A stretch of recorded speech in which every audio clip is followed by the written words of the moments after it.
Sanibonani guys, igama ngiNqabile niphathela amazwi la e-homecoming ngomhla ka-25 August. Guys, umane nje uZethu wamlahla kanjalo kuSifiso, wamane nje washabalalisa amaphupho akhe kuhle kwamaZulu ebona ilanga. Washo kahle ukuthi yena nje akavumi ukuba unkosikazi wesibili wakhe uSifiso. Lapho uSifiso uke wakubeka kwacaca ukuthi naye akazenzi nje njengoba ethi uyamthanda uZethu. Uthinywe abantu bakubo bathi akeze ezolanda uZethu ngoba impela bamdinga emagcekeni alaphaya kubo. Kodwa-ke uZethu uyiqhathulule i-look girl, washo nje kahle ukuthi yena akayingeni leyo, waze wacela isikhwama sakhe ukuthi amnikeze sona ukuze abe yindlela abhekele ekhaya kubo koHlongwane, ngoba eyokuba unkosikazi waSifiso into engeke ize yenzeke emehlweni akhe. Guys, ushilo-ke uSifiso ukuthi hhayi kulungile nkosazane, kodwa kubonakala nje ukuthi ubhuti akazulahlela nje ithawula kalula kanjalo. Usazoyijaha le ntombi, ayilwele le ntombi kuze kuvume yona inhliziyo yayo. Guys, akupheli-ke lapho. Namhlanje-ke uZethu uyile futhi emsebenzini ngoba phela useqashiwe laphaya okuhambeni clinic. Kanti uthe mefika khona, hhayi impela uzakwabo onesi bamamukele ngenhliziyo emhlophe, baze bamnikeza ngisho enhle nje i-introduction leyaya. Hhayi impela bamtshela nanokuthi uMatron usendleleni, akakafiki okwamanje. Kodwa-ke uMatron uthe nje mengena nje uvula isicabha, vele besesecasukile egaye esibi isibaca lesi. Kubonakala nje ukuthi ulinde ukuqala uchuku lodwa. Ube nje ukungena wamane waya kuZethu wathi, nibhizi lana, niyabingelelana, kumnandi kunjeya, nibonile la ngaphandle ukuthi amapheshenti maningi kangakanani. Wena Zethu uqashelweni vele la eklinikhi? Awuqashelwanga ukuthi u-athende amapheshenti? Manje ungitshele labantu abaningi kanje abagcwele la ngaphandle bazo-athenda oba mekuthi nokubhiza ukukhinda iy'ndaba la nestaff. Anike niyenze into enizwele la ukuyenza. Nengithi ukuthi ngithini kunina ningafuni ukutshela ukuthi umsebenzi wenu kuwenziwa kanjani. Guys, waqeda wancapha uMatron, encaphela uZethu phambi kwawo wonke umuntu, emdicelela phansi, emehlisa isithunzi. Hhayi-ke uZethu-ke guys, siyazi ukuthi-ke akayona lo muntu lo ntengentenge. Hhayi bandla, uyakwazi ukusikhulumela untombo, kakhulukazi nje mekuwukuthi umuntu umane uyazama ukumjwayela kabi. Uhambile waya kuMatron wayomtshela ukuthi lalela la, ngiyazi kona ukuthi ngisanda kufika la eklinikhi, kodwa bengicela bandla ukuthi ngiphathe ngenhlonipho.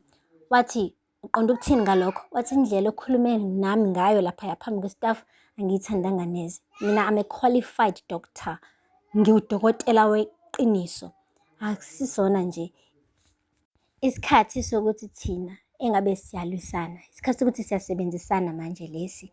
Wamane wathi uMatron, vele usho kahle, eklinikhi yami, staff sami, wena usisona istaff sami, uyafika nje la. Hhayi, wamane wathi uZethu, yabona iyona-ke le ndlela lokukhuluma nami ngayo, angiyithandi.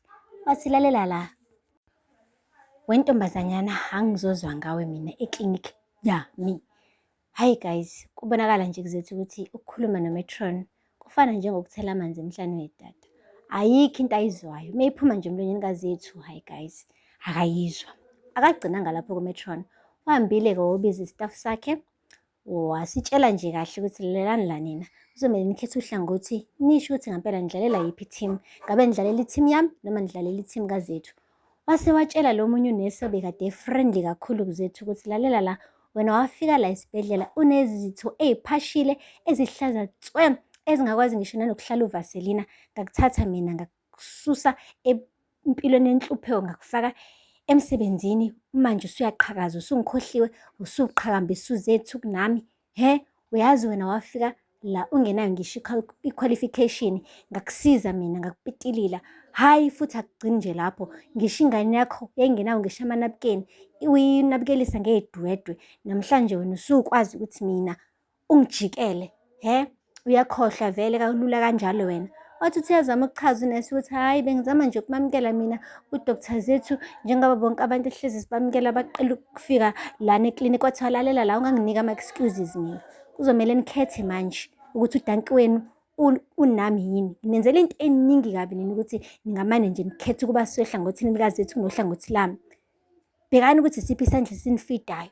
Hayibo guys, baphuma bonke onesi benyobozela. Kubonakala nje ukuthi uMatron yabagqugquzela ukuthi banyanye uZethu, bamzonde uZethu, bethande nje yena kuphela uMatron, ukuze nje uZethu azibone nje esemsebenzini onzima, yabona nje ufuna nje ukuthi abikelwe emezemsebenzini uzethu.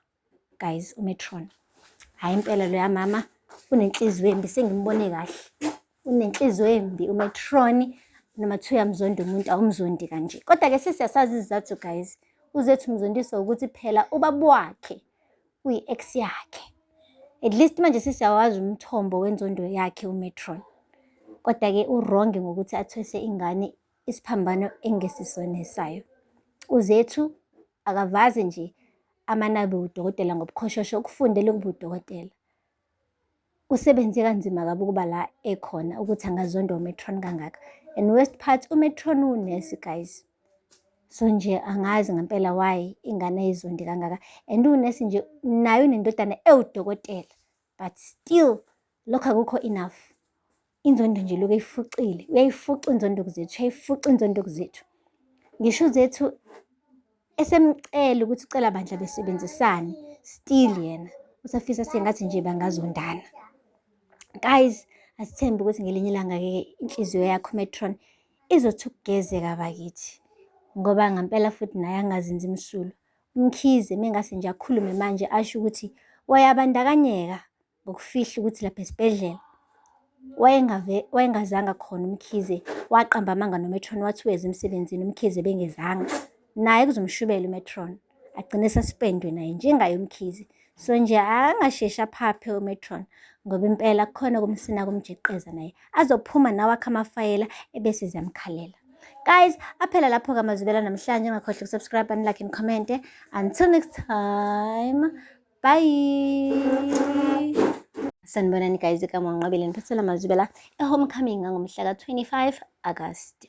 Guys, umane nje uzethu wamlahla kanjalo kuSifiso, wamane nje wawashabalalisa amaphupho akhe kuhle kwamazulu ebona ilanga. Washo kahle ukuthi yena nje akavumi ukuba unkosikazi wesibili wakhe uSifiso.